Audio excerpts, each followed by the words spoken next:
नमस्कार। प्रादेशिक समाचार के साथ मैं मुग्धा तिवारी। पहले मुख्य समाचार। प्रधानमंत्री नरेंद्र मोदी ने कहा, पिछले 9 वर्षों में देश में बने 30 नए कैंसर अस्पताल, 10 हैं निर्माणाधीन। श्री अन्न को की अपने जीवन में शामिल करने की अपील। केंद्रीय कृषि मंत्री अर्जुन मुंडा ने कहा, लाह और तसर उत्पादन को ग्रामीण आजीविका के साथ देश की अर्थव्यवस्था से भी जोड़ने की है आवश्यकता। अयोध्या में प्रभु राम की प्राण प्रतिष्ठा को लेकर कल राज्य के सभी सरकारी स्कूल और सार्वजनिक बैंकों में छुट्टी। दोपहर 2:30 बजे तक बंद रहेंगे सरकारी कार्यालय और प्रतिष्ठान। राजभवन में मना पोंगल, सोहराई और टुसू पर्व। राज्यपाल सीपी राधाकृष्णन ने कहा, विकसित भारत के लक्ष्य को पूरा करने के लिए सभी को मिलकर करना होगा काम। और मौसम विभाग ने राज्य भर में अगले 24 घंटों के दौरान न्यूनतम तापमान में 2 से 3 डिग्री की गिरावट आने की जताई आशंका। और अब समाचार विस्तार से। प्रधानमंत्री नरेंद्र मोदी ने कहा है कि पिछले 9 वर्षों में देश में करीब 30 नए कैंसर अस्पताल खुल गए हैं और विभिन्न राज्यों में 10 कैंसर अस्पताल निर्माणाधीन हैं। गुजरात में खोडलधाम ट्रस्ट कैंसर अस्पताल के शिलान्यास कार्यक्रम के दौरान वीडियो संदेश में प्रधानमंत्री ने कहा कि किसी देश को विकसित बनाने के लिए लोगों को स्वस्थ और फिट होना चाहिए। प्रधानमंत्री ने आम लोगों से श्री अन्न को अपने जीवन में शामिल करने की अपील की। श्री मोदी ने कहा कि सरकार ने गरीबों को गंभीर बीमारियों में मदद के लिए आयुष्मान भारत योजना शुरू की है। प्रधानमंत्री ने इस बात पर जोर दिया कि आज इस योजना की मदद से 6 करोड़ से अधिक लोगों का उपचार हुआ है। राष्ट्रपति द्रौपदी मुर्मू कल नई दिल्ली में असाधारण उपलब्धि के लिए 19 बच्चों को प्रधानमंत्री राष्ट्रीय बाल पुरस्कार 2024 से सम्मानित करेंगी। पुरस्कार पाने वालों में 9 बालक और 10 बालिकाएं शामिल हैं। केंद्रीय पर्यटन मंत्री जी किशन रेड्डी ने आज हैदराबाद में राष्ट्रीय कौशल प्रशिक्षण संस्थान का उद्घाटन किया। यह संस्थान 4 एकड़ क्षेत्र में बना है और इसमें विभिन्न क्षेत्रों में महिलाओं को लघु और दीर्घ अवधि के दोनों पाठ्यक्रम उपलब्ध होंगे। केंद्रीय कृषि मंत्री अर्जुन मुंडा ने कहा है कि लाह और तसर उत्पादन को ग्रामीण आजीविका के साथ देश की अर्थव्यवस्था से भी जोड़ने की आवश्यकता है। श्री मुंडा आज रांची में लाह और तसर उत्पादन प्रणालियों के लिए कृषि उच्चतर प्रसंस्करण पर आयोजित 2 दिवसीय विचार मंथन के उद्घाटन सत्र में बोल रहे थे। उन्होंने आशा जताई कि इस विचार मंथन कार्यक्रम में होने वाले कई तकनीकी सत्रों से सार्थक परिणाम आएंगे। श्री मुंडा ने कहा कि देश को विश्व की तीसरी सबसे बड़ी अर्थव्यवस्था बनाने के लक्ष्य को पाने में कृषि क्षेत्र की महत्वपूर्ण भूमिका हो सकती है। अयोध्या में कल प्रभु राम के बचपन के विग्रह की प्राण प्रतिष्ठा को लेकर मुख्यमंत्री हेमंत सोरेन ने सभी सरकारी कार्यालयों को दोपहर 2:30 बजे तक और सरकारी स्कूलों को पूरे दिन बंद रखने का निर्देश दिया है। कार्मिक प्रशासनिक सुधार तथा राजभाषा विभाग ने इस संबंध में आज अधिसूचना जारी कर दी है। राज्य के सभी प्रतिष्ठान और सार्वजनिक बैंक भी दोपहर 2:30 बजे तक बंद रहेंगे। अयोध्या में भगवान राम की प्राण प्रतिष्ठा का उत्सव कल धार्मिक हर्षोल्लास के साथ मनाए जाने की तैयारियां चल रही हैं। इस अवसर पर राजधानी रांची समेत राज्य भर में जश्न का माहौल है। भगवान श्री राम की गूंज से पूरा वातावरण राममय हो गया है। रांची के इलाके और बाजार भगवा झंडों से छाए हुए हैं। इधर पाकुड़ जिले में आज राम भक्तों ने शहर में रथ पर सवार रामलला की शोभा यात्रा निकाली। इस दौरान महिला और बच्चों ने शोभा यात्रा का विभिन्न स्थानों पर पुष्प वर्षा से अभिनंदन किया। वहीं लौह नगरी जमशेदपुर में जगह जगह साफ सफाई और रंग रोगन के साथ ही मंदिरों में विशेष साज सज्जा की जा रही है। हमारे देवघर संवाददाता ने खबर दी है कि जिले में 200 से अधिक स्थानों पर कल श्री राम जन्मोत्सव कार्यक्रम का आयोजन किया जाएगा। हजारीबाग सदस्य विधायक मनीष जायसवाल ने प्रधानमंत्री के आह्वान पर स्वच्छता तीर्थ अभियान से जुड़कर विभिन्न मंदिर परिसर में आज सफाई अभियान चलाया। इधर खूंटी स्थित बाबा अमरेश्वर धाम के सभी मंदिरों में भी साफ सफाई का कार्य अंतिम चरण में है। अयोध्या में नवनिर्मित राम मंदिर की प्राण प्रतिष्ठा से पहले धनबाद भी पूरी तरह आस्था के रंग में रंग चुका है। विस्तृत ब्यौरा दे रहे हैं हमारे संवाददाता। अयोध्या में नवनिर्मित राम मंदिर की प्राण प्रतिष्ठा से पूर्व धनबाद भी पूरी तरह आस्था के रंग में रंग चुका है। पूरे जिले में धार्मिक कार्यक्रमों समेत श्री राम लला महोत्सव आदि का आयोजन किया जा रहा है। आस्था की इस लहर के बीच सांप्रदायिक सौहार्द बनाए रखने के लिए प्रशासन और पुलिस भी सक्रिय है। धनबाद उपायुक्त वरुण रंजन ने बताया कि एडीएम लॉ एंड ऑर्डर व एसडीओ धनबाद को विशेष रूप से निगरानी रखने को कहा गया है। वहीं जिला प्रशासन की पूरी टीम लगातार राज्य मुख्यालय के संपर्क में है। है। उपद्रवियों पर अंकुश लगाने के लिए धनबाद जिले में करीब 3700 दागियों को चिन्हित कर उनके विरुद्ध CRPC की धारा 107 की कार्रवाई की गई है। दीपक, आकाशवाणी समाचार, धनबाद।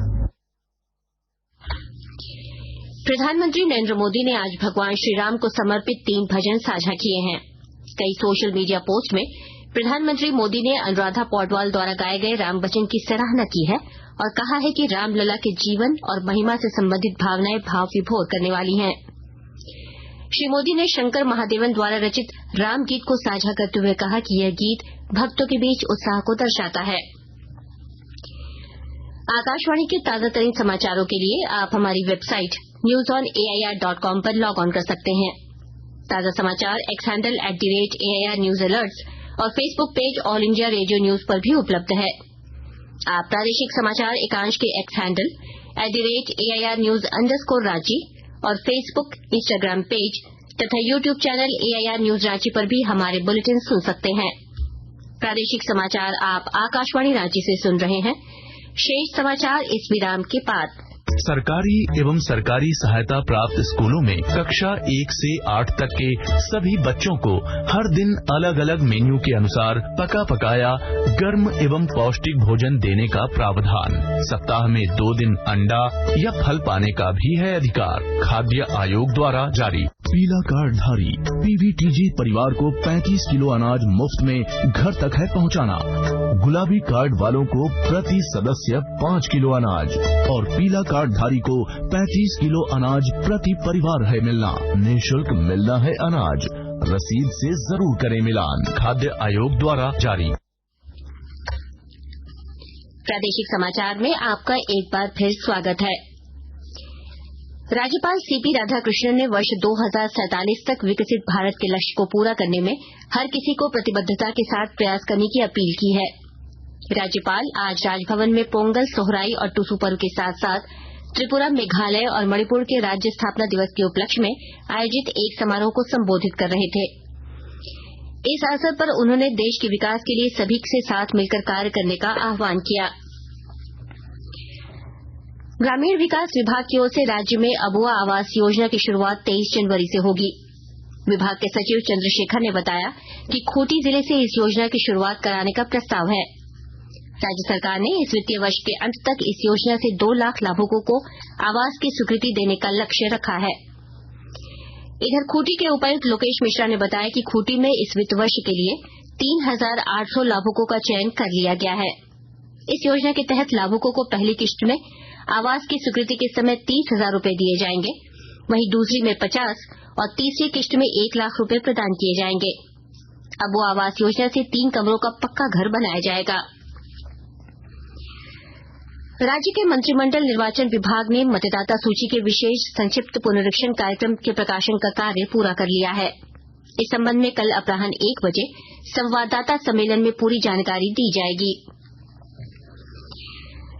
विकसित भारत संकल्प यात्रा के तहत आज चक्रधरपुर के पवन चौक में आयोजित कार्यक्रम में लोगों को विभिन्न कल्याणकारी योजनाओं की जानकारी दी गई। इस दौरान बड़ी संख्या में लोगों ने प्रधानमंत्री नरेंद्र मोदी के सेल्फी प्वाइंट पर सेल्फी ली। इस दौरान नववर्ष का कैलेंडर भी बांटा गया। प्रधानमंत्री आयुष्मान भारत स्वास्थ्य आधारभूत संरचना मिशन योजना के तहत चतरा जिले में बनने वाले 50 बेड हॉस्पिटल भवन का शिलान्यास आज श्रम नियोजन एवं प्रशिक्षण मंत्री सत्यानंद भोक्ता ने किया। इस अवसर पर जिले के उपायुक्त अबू इमरान समेत कई लोग मौजूद थे। जमशेदपुर स्थित सिद्धगोड़ा बिरसा मुंडा टाउन हॉल में आज गोराई समाज का पारिवारिक मिलन समारोह आयोजित हुआ, जिसमें पश्चिम बंगाल और ओडिशा से भी लोगों ने भाग लिया। इस अवसर पर कार्यक्रम के मुख्य अतिथि सांसद विद्युत वरण महतो ने कहा कि जल्द ही समाज के लिए जमशेदपुर में एक भवन की व्यवस्था की जाएगी। राज्य के 5 शहरों के 39 परीक्षा केंद्रों पर आज केंद्रीय शिक्षक पात्रता परीक्षा सीटेट शांतिपूर्वक संपन्न हो गया। सुबह 9:30 से शुरू हुई परीक्षा दोपहर 12:30 तक चली। इस परीक्षा में करीब 40,000 अभ्यर्थी शामिल हुए। परीक्षा में पास करने के लिए अभ्यर्थियों को कम से कम 60% अंक लाना अनिवार्य है। रांची के अलावा हजारीबाग, जमशेदपुर, बोकारो और धनबाद में परीक्षा केंद्र बनाए गए थे। मौसम विभाग ने राज्य भर में अगले 24 घंटों के दौरान न्यूनतम तापमान में 2 से 3 डिग्री की गिरावट आने की आशंका जताई है। मौसम विभाग ने कहा है कि उसके 3 से 4 दिनों के बाद मौसम में कोई बड़े बदलाव की संभावना नहीं है। अंत में मुख्य समाचार एक बार फिर। प्रधानमंत्री नरेंद्र मोदी ने कहा, पिछले 9 वर्षों में देश में बने 30 नए कैंसर अस्पताल, 10 हैं निर्माणाधीन। श्री अन्न को की अपने जीवन में शामिल करने की अपील। केंद्रीय कृषि मंत्री अर्जुन मुंडा ने कहा, लाह और तसर उत्पादन को ग्रामीण आजीविका के साथ देश की अर्थव्यवस्था से भी जोड़ने की है आवश्यकता।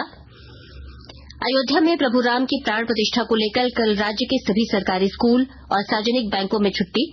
दोपहर 2:30 बजे तक बंद रहेंगे सरकारी कार्यालय और प्रतिष्ठान। राजभवन में मना पोंगल, सोहराई और टुसू पर्व। राज्यपाल सीपी राधाकृष्णन ने कहा, विकसित भारत के लक्ष्य को पूरा करने के लिए सभी को मिलकर करना होगा काम। और मौसम विभाग ने राज्य भर में अगले 24 घंटों के दौरान न्यूनतम तापमान से 2 से 3 डिग्री की गिरावट आने की जताई आशंका। इसके साथ ही आकाशवाणी रांची से प्रादेशिक समाचार का ये बुलेटिन समाप्त हुआ। नमस्कार।